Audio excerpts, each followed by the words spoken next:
we talked on your last live stream, I said they're going to try to paint you as a conspiracy That's theorist exactly and right. try to get you removed. That's exactly what they're trying to do. They go, do you still think that lockdowns are a conspiracy or tyranny? Anyway, we'll cover it. We're going to cover it. It's very fun. It made me laugh. It was the first thing that made me laugh this morning. It was fun. So I want to, hi, everybody. We're going to bring in our guests in just a minute. But let me cover this story really fast, Max, and then I'll bring you in to talk about it. This was a tweet by the Gray Zone. It said, leaked files show that Reuters and the BBC's role in a covert British Foreign Office programs to affect attitudinal change and weaken the Russian state's influence.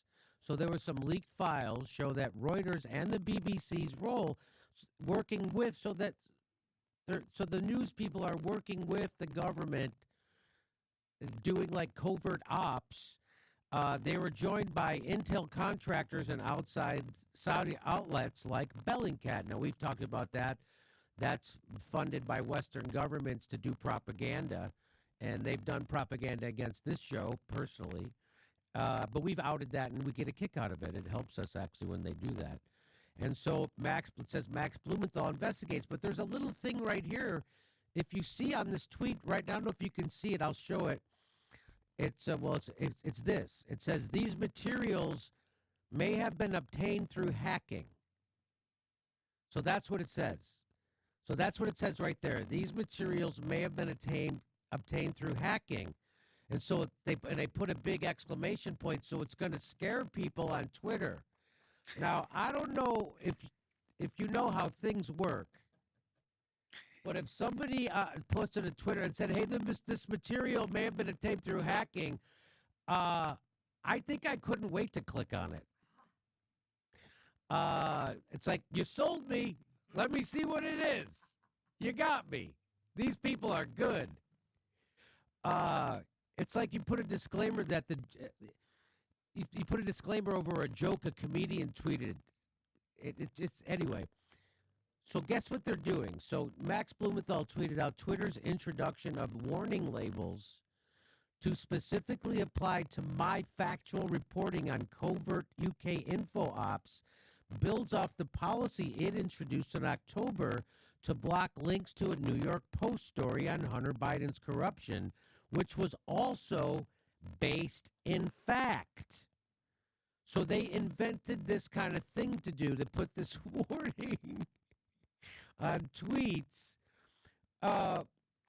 What if everybody is like me and ends up clicking on every may have been hacked link and Twitter ends up being an accidental promoter? I say, let's make it happen. All right, so this is what they're now listen to this. So this is distribution of hacked materials policy. This is from the Twitterati. They say the use of hacks and hacking to exfiltrate information from private computer systems can be used to manipulate the public conversation. You mean journalism? And it makes all of us less secure online. We do not condone attempts to compromise or infiltrate computer systems.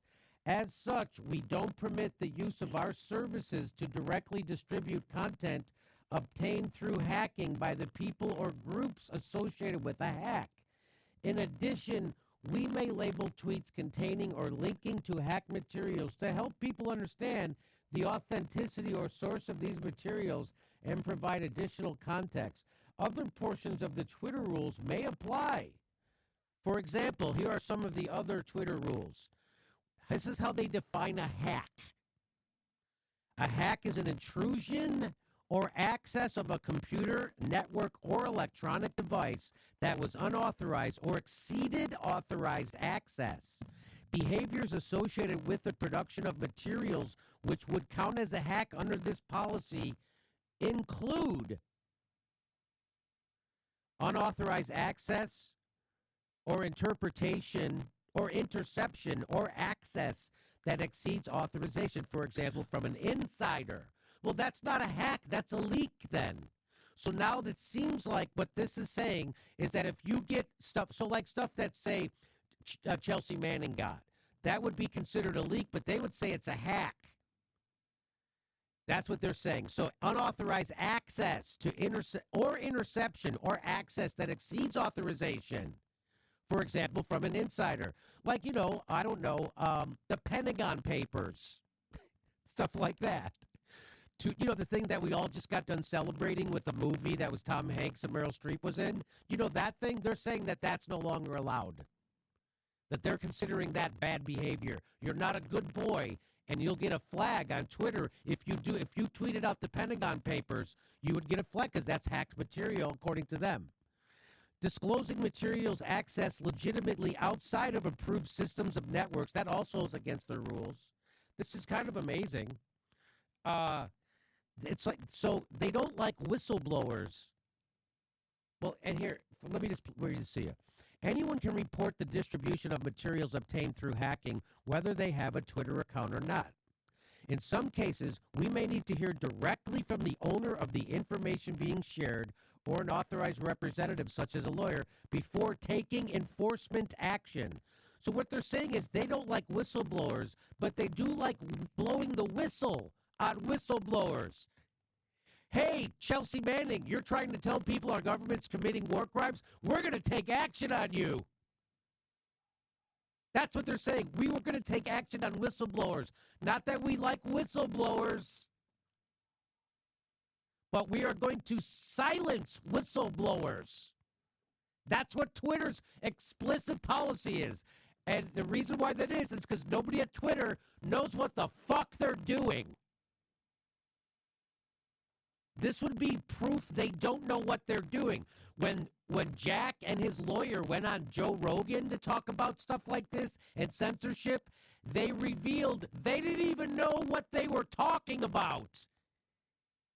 And if you go back and look at our video, we proved it. They had no idea what they were talking about. And then Jack from Twitter started following me after that. You think that's a little intimidating? No.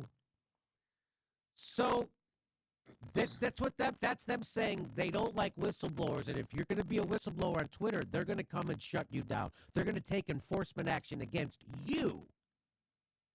Here's what Aaron Matei said. Twitter has removed the hacked materials warning that it created for Max Blumenthal of the Gray Zone news article on leaked U.S. government files that expose a propaganda campaign versus Russia. This reversal comes after the article went viral as a result of them putting that tag. Of course.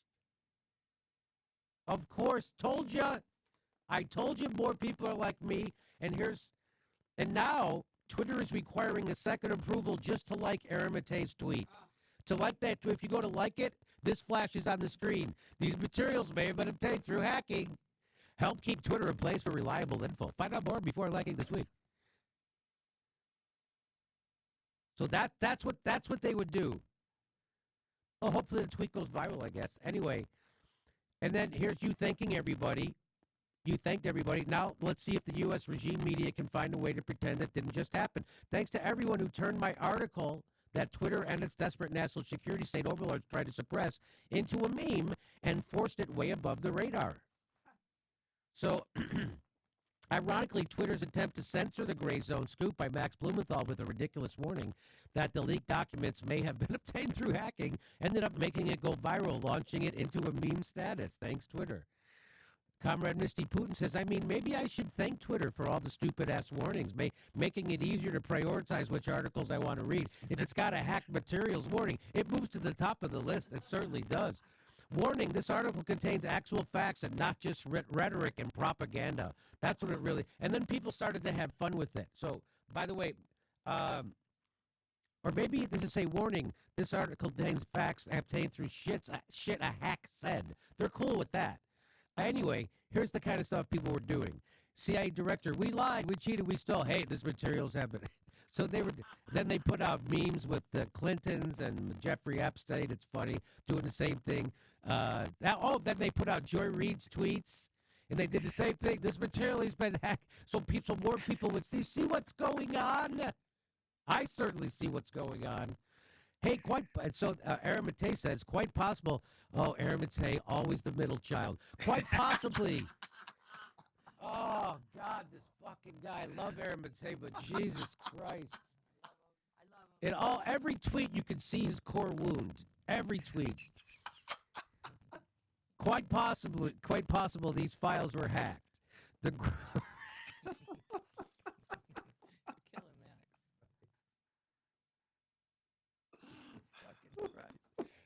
like he should teach a class on this. The group that released it is anonymous, and the UK government has previously claimed the hack. Curious to see this label applied to the gray zone news leaks that challenge Western narratives versus, say, the intercept leaks on China and Iran that advance them. So what Aaron's point... So fucking classic, Aaron. Aaron's point, he's so Canadian. His point, it's like he's like terminally Canadian. His point is that if you're going against the narrative that the Western military-industrial complex is pushing, you'll get the warning. But if you are for the military-industrial complex propaganda, you won't get the warning. That's the point Aaron was making. Reuters, BBC, and Bellingcat participated in covert UK Foreign Office-funded programs to weaken Russia leaked documents. So here's the actual. So let's bring in Max Blumenthal.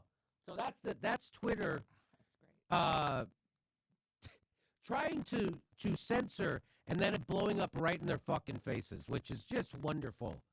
It's just wonderful. And so let's bring in Max. We're happy to have back to the show editor for the investigative journalism website, The Gray Zone. He is co-host of the podcast Moderate Rebels and author of the book, The Management of Savagery. He's becoming something of a regular on the show. Welcome, Max Blumenthal. Hey, Max. Good to see you again. So it's good to see you. So you want to say anything about the Twitter censorship that I left out, or you want to say? Well, there's a lot to say, but one thing that I think I've never seen before on Twitter was that for many people, I mean countless people, if they tried to like one of the tweets after going through like this second step verification and like the cyber equivalent of airport security, their browser would crash.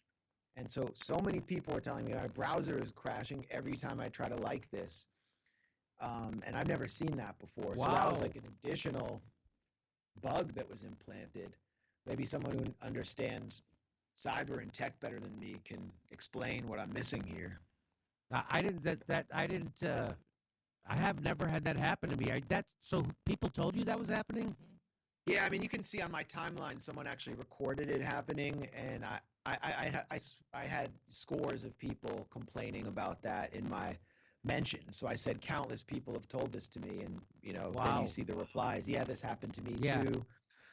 So when you say scores of people, I want people to remember that score is 12. Just so people know, a score is 12. So when he says scores of people, he means at least 24. That's 24. I'm just point of order. That's all point of Robert Rules of War. Anyway, 4 was the date of the Gettysburg Address. 4 score. So 4 times 12 is 48. 4 score. Scores is a sports bar. That's right. Scores is also a sports bar. Scores is also a strip club, or it used to be. Strip club, yeah, Midtown, New York. That's right. Scores. I used to know that because of Howard Stern, because now he's on ABC Family Television. How the fuck did that happen?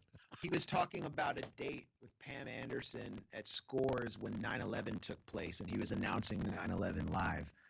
That's how I know that. No. Anyway, back to the story. They apparently created this label just for me, which enticed people to read the article more. And then you see the memes. The memes really started with gamers on Twitter, and I couldn't even understand half the memes. There was like, memes of Alvin and the Chipmunks having sex, SpongeBob smoking weed, just anything anyone could think of to go with the warning label. And it got to the point where, like, I think this morning our site momentarily crashed because we were overwhelmed with traffic. Bellingcat trended on Twitter, and usually, Bellingcat, the only coverage it gets is like every hack in mainstream media. It's like you sign a contract if you want a job at the New York Times, you have to write a puff piece on Elliot Higgins, and for the first time, Bellingcat trended, and every single thing was about Bellingcat being an intelligence contractor for the British Foreign Office, actually interfering in a European election. So they finally were scrutinized. It was the ultimate Streisand effect combined with the memeing creativity of a bunch of Zoomers. And Twitter basically got reverse hacked and then removed the warning label. I don't know if the warning label's back up, but there were a few hours where the warning label was dropped. And I would have loved to have been a fly on the wall in the Twitter meeting about what to do about this article, which they clearly just wanted to like erase it from the internet and like throw me in a cell or something for writing this, because the contents are so incendiary and it backfired on them in such a big way. What it really shows to me, I can say so much about what I think took place at Twitter, why they conceived the label, and I think we should talk about the contents of the article. But what this really shows is the real gap between the people, the users on Twitter, the people that watch the Jimmy Dore show, our readers at the Gray Zone, but just people who probably had never engaged with the Gray Zone before, who got into this meme extravaganza, and their sensibility, the distance between that and the people who cooked up this ridiculous warning label in an office, probably in some meeting with a bunch of national security state spooks whose hair was on fire. And that's the difference between independent media and elite careerist opportunist national security tied corporate media like the outlets I exposed in this story. So let's get to the story, because the story's kind of amazing, and again, it's why people don't trust the media. So I'll just go through it very quickly. I took out a couple of paragraphs that kind of explain it. Reuters and the BBC. By the way, a score is 20. I'm being told a score is 20. I said it was 12. Don't get your math from me. I'm not a math surgeon. People know this. Said that before. People It's know 12 this. dozen. It's 12 dozen. A score is 12 dozen. I have a score of eggs. A score is 12. A score is 20. That's what I'm being told. You are correct. Why do people even listen? I have no idea. JPL just contacted me to give me that number.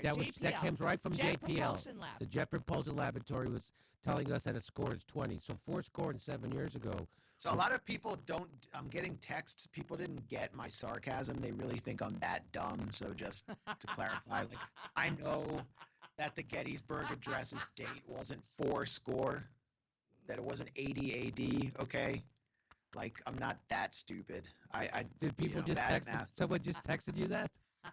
A number of people. They're like, Gettysburg Address. But they didn't say, hey, don't listen to Dore. This is not 12. I only know that Scores is a strip bar in Midtown, but I don't know that it's 20. No, I'm not that stupid. Okay, anyway. Back to the. I like these. We could cut this out. Cut out me saying that 12 is a score. I thought you were joking. I still assume you were. I'm that stupid. I'm that bad. I got through college without taking a math class. I got my bachelor's without taking a math. I had to transfer colleges to do it, but I did it. Anyway, that's a long story. And I got my degree from Columbia, so you can all go suck it. How about that? Columbia College. Anyway, a little different. Max, where'd you go to college? I went to college with the Masters of the Universe with Jared and Ivanka. Oh, fantastic. Yeah, that's how I knew we were fucked. Yeah. Oh, boy. Well, so here's the story you uncovered. Reuters and the BBC solicited multi-million-dollar contracts to advance the British state's interventionist aims, promising to cultivate Russian journalists through FCO-funded tours and training sessions. What is the FCO, Max? That's the British Foreign and Commonwealth Office. Okay. Which is the equivalent of the State Department or the Foreign Ministry of the UK. Okay. So Reuters and the BBC solicited. Not only did they get millions of dollars from the government to cultivate Russian journalists and establish influence networks in and around Russia and promote pro-NATO narratives in Russian-speaking regions. So Reuters and the BBC took money from the government, pro-NATO governments, to push a pro-NATO narrative. That's what you uncovered. That's a big deal, right? Yeah, and the FCO, the Foreign Office's structure is a little different than the State Department. It actually presides over the MI6, which is the UK's Foreign Intelligence Service, their equivalent of the CIA. So what we're looking at here is an intelligence operation, not simply sort of diplomacy. Right. So it's like if the CIA was doing that, they were paying Reuters and say the AP to go do that's an intelligence operation. That's not diplomacy, as you said. Even if it was, it's still wrong. In several proposals to the British Foreign Office, Reuters boasted of a global influence network of 15,000 journalists and staff, including 400 inside Russia. So you know what's funny is when I was telling the truth about Syria in real time, when they were when the CIA was doing a proxy war inside Syria, they trying to overthrow the Assad regime, and I would tell the truth about it.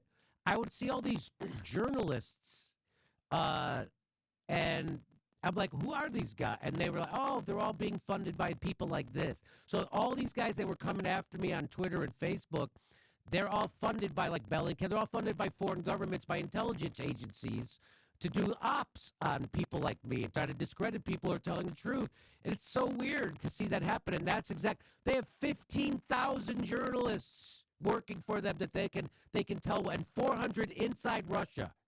Okay. Yeah, actually, sorry to interrupt, but Ben Norton wrote a piece for us based on these leaks, previous series of leaks on the Syria aspect of it, which showed that many of these same intelligence contractors that were being funded by the British state were feeding stories to journalists. They had established networks of journalists on Syria, inside and outside Syria, and they were claiming credit for producing stories with some of the most esteemed news networks on the planet.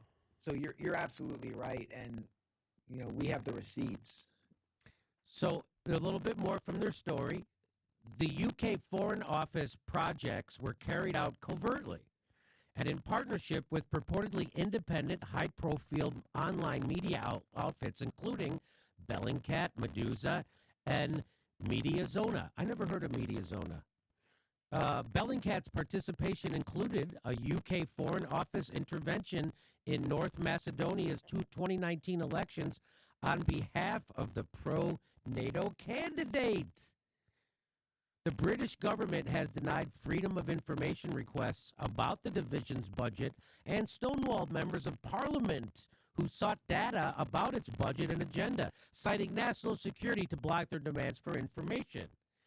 BBC Media Action proposed growing pro-NATO media in conflict areas like the Donbas region of eastern Ukraine, where a proxy war has raged since 2014 between the Western-backed Ukrainian military and pro-Russian separatists. It was textbook information warfare, weaponizing broadcast media to turn the tide of battle in a protracted, grinding conflict. Previously known as Breakthrough, the Zinc Network, so that's what you're exposing here, it's called the Zinc Network, has contracted for the UK Home Office to covertly implement media projects propagandizing British Muslims under the auspices of the Prevent De-Radicalization Initiative. So here's the graphics you have. So there's the Zinc, here's their partners, there's Bellingcat, Media Diversity, Digital Forensic Lab, Research Lab, Toro, Ecoris, and so technical proposal, a network of non-governmental organizations submitted by Zinc, and here's where they submit, here's all their partners. In a document marked private and confidential, Zinc Network revealed the consortium's role in setting up a YouTuber network in Russia and Central Asia designed to propagate the message of the UK and its NATO allies. And by the way, this is from 2019. This is Elliot Higgins. This is the guy that we've exposed on this show before as being a total fraud and doing straight up propaganda for the Western intelligence agencies. And he's the one who smeared people who were telling the truth about Syria, us included, and never corrects anything. So he tweeted this out in 2019. He was bragging. He said, looking forward to getting things rolling with the open information partnership with Bellingcat, MDI UK, DFR Lab, and this is Zinc. So he's admitting that this is a thing. And he's saying that in 2019. In recent years, the BBC and Reuters have played an increasingly aggressive part in demonizing the governments of countries where London and Washington are seeking regime change. Meanwhile, high-profile online investigative outlets like Bellingcat have sprouted up seemingly overnight to assist these efforts. So what's going on in propaganda people like Bellingcat, and they're then promoted as actual journalists. They're not. They're straight-up propagandists. And now, Max, how did you find this out, that Reuters and the BBC was involved in this? How did you find that out? Well, we have no relationship with any hackers at the Gray Zone, but there have been these leaks of documents that have gone out through a group called Anonymous, which has its own, basically sets up its own website. And we knew that they were out there. Even other outlets were even starting to report on it. And I went through the documents. I was familiar with them. Because of previous investigations we'd done on them. They apparently came out from this really shadowy initiative within the British Foreign Office called the Counter Disinformation and Media Development Program. And